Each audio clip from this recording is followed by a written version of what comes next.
Yes Telangana వ్యాప్తంగా ఇప్పుడు ఒకటే చర్చ. రైతు రుణమాఫీకి సంబంధించి రేవంత్ రెడ్డి సర్కార్ నిధులు ఎక్కడి నుంచి తెస్తుంది అని.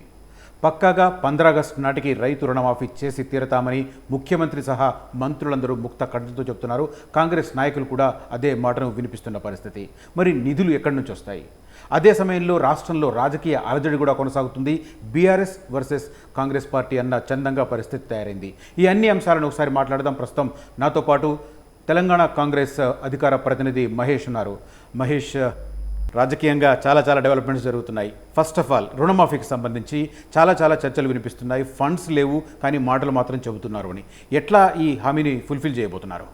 శర్మ గారు, మీకు తెలుసు, సుదీర్ఘకాలం పాటు మీరు కాంగ్రెస్ రాజకీయాలను దగ్గర నుంచి చూసిండ్రు. కాంగ్రెస్ ఎప్పుడన్నా రైతుల విషయంలో ఒక మాట ఇస్తే దానికి 600 కట్టుబడి తీరుతుంది.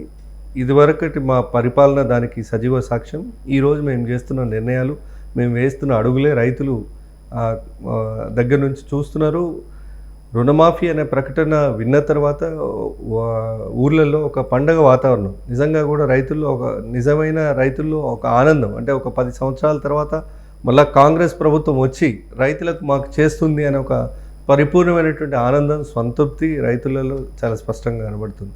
సో వాళ్ళందరికీ లేని అనుమానాలు కొంతమంది రాజకీయ నాయకులకు, అది ప్రతిపక్షంలో ఉండి కాంగ్రెస్ పార్టీ మీద బురద జల్లాలని, ఇలాంటి కొన్ని ప్రచారాల వల్ల మాకేదో లబ్ధి చేకూరుతుందని నమ్మే వాళ్ళు చేస్తున్నటువంటి ప్రచారం ఇది తప్ప అంతకు మించి దీనిలో వాస్తవం లేదు. వాస్తవంగా రుణమాఫీ హామీ ఈరోజు కాదు, రాహుల్ గాంధీ గారు వరంగల్ రైతు డిక్లరేషన్లో చాలా స్పష్టంగా రైతులకు 2 లక్షల రుణమాఫీ చేస్తామని ప్రకటించారు. ఆ రోజు నుంచి ఈ రోజు వరకు రైతులందరూ కన్విన్స్ అయినారు, కాంగ్రెస్ పార్టీ అధికారంలోకి వస్తే మాకు రైతు రుణమాఫీ చేస్తారు. మేము కూడా దానికి అనుగుణంగా, అసలు వాస్తవంగా ఇప్పుడు ఆర్థిక పరిస్థితులు చూస్తే రైతు రుణమాఫీ లాంటి 31,000 కోట్లు ఖర్చు అయ్యేటువంటి రుణమాఫీ లాంటిది మాకు ఒక పెద్ద భారం, లిటరల్గా చెప్పాలంటే. కానీ మన రాష్ట్ర ముఖ్యమంత్రి రేవంత్ రెడ్డి గారు ఇచ్చిన మాట మేరకు అది ఎంత భారమైన మోద్దాము, ఎంత దూరమైనా వెళ్దాము, కానీ రైతులకు ఇచ్చిన మాట నిలబెట్టుకుందామని ఈ 31,000 కోట్ల రూపాయలతోని ఏకకాలంలో ఒకే దఫాలో 2 లక్షలు ఉన్న ప్రతి రైతుకు రుణమాఫీ చేయాలని ఒక ఆలోచన చేసిండ్రు. దానికి తగ్గట్టుగానే క్యాబినెట్, మేము ఎప్పుడు చెప్పినాం, 15 ఆగస్టు జెండా ఎగిరేసే నాటికి రైతుల అప్పులన్నీ మేము వాళ్ళని రుణం నుంచి విముక్తి చేస్తామనే మాట చెప్పినాం. కానీ ఇది జూన్లోనే క్యాబినెట్ ఆమోదమైంది. దానికి సంబంధించినటువంటి కసరత్తు స్టార్ట్ అయింది.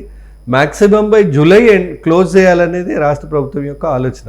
ఎస్, మీరు అడగొచ్చు ఎక్కడి నుంచి చేస్తారు. డెఫినెట్గా ఈ తెలంగాణ రాష్ట్రం 10 ఏళ్ల పాటు దోపిడీకి గురైంది, లూటీకి గురైంది. దొంగలు దోసుకుపోయిన తర్వాత ఇంట్లో ఏముండయి, ఎట్లయితే ఖాళీ బీరువాలు ఉంటాయో, కేసీఆర్ 10 ఏళ్ల పాలన తర్వాత, దశాబ్ద కాలంలో వాళ్ళు చేసిన శతాబ్దపు దోపిడీ తర్వాత తెలంగాణ ఖజానా మొత్తం ఖాళీగా ఉంది. వాస్తవం ఇది. బంగారు తెలంగాణని పైకి రంగులు చూయించి లోపల ఈ రకమైన తతంగం చేసి వెళ్ళిపోయినాడు. కేసీఆర్ ముఖ్యమంత్రిగా దిగిపోయినాడు. మేము వచ్చేనాటికి ఉన్న ఆర్థిక పరిస్థితులను గాడిన పెట్టాలి, రాష్ట్రంలో అభివృద్ధి సంక్షేమాలు ఆగొద్దు. ఎట్ ద సేమ్ టైం రైతులకు ఇచ్చినటువంటి కాంగ్రెస్ ఒక రైతు పక్షపాతి పార్టీ, ఈ ప్రభుత్వం అధికారంలో ఉన్నప్పుడు వారికి ఇచ్చినటువంటి మాట నిలబెట్టుకోవాలని చెప్పి ఈ నిర్ణయం తీసుకోవడం జరిగింది. 600 దీన్ని అమలు చేసి తీరుతాం, ఎవ్వరికీ సందేహాలు అవసరం లేదు. అండ్ రైతు రుణమాఫీ చెయ్యము అని చెప్పి మొన్నటి పార్లమెంట్ ఎన్నికల్లో వీళ్ళు ఎక్కడ చేస్తారు అని చెప్పి మా మీద కొంత ప్రజల్లో ఒక రకమైన వ్యతిరేకత క్రియేట్ చేసే ప్రయత్నం చేసిండ్రు టీఆర్ఎస్ బీజేపీలు రెండు కూడా. కొంతవరకు వాళ్ళు సక్సెస్ అయినట్టు, ఎందుకంటే మేము ఇంకో 2 స్థానాలు చాలా నేరోగా ఓడిపోయింది. మహబూబ్నగర్ ఒకటి 4,500 మెజారిటీ, అంటే 2,600 ఓట్లు వస్తే మహబూబ్నగర్ ఎంపీ సీటు మాది. సికింద్రాబాద్ 49,000 మెజారిటీ, అంటే 26,000 ఓట్లు వస్తే మెజారిటీ మా ఎంపీ సీటు మాది. సో 2 సీట్లు చాలా నేరోగా, ఇంత పెద్ద సెగ్మెంట్లు 25,000, 2,000 అనేది పెద్ద విషయం కాదు, మీకు తెలుసు రాజకీయాలు. సో అట్లాంటి 2 సెగ్మెంట్లు కూడా మా నుంచి చీల్చుకపోగలిగిన ఇట్లాంటి అబద్ధపు బూటకు దిగజారి రాజకీయ దగుల్బాజీ ప్రచారాలు చేసినారు కాబట్టి వాళ్ళు ఆ విషయంలో సక్సెస్ అయ్యిండ్రు. మేము 2 స్థానాలు కోల్పోయాం. అసలైన తొలి వెలుగు.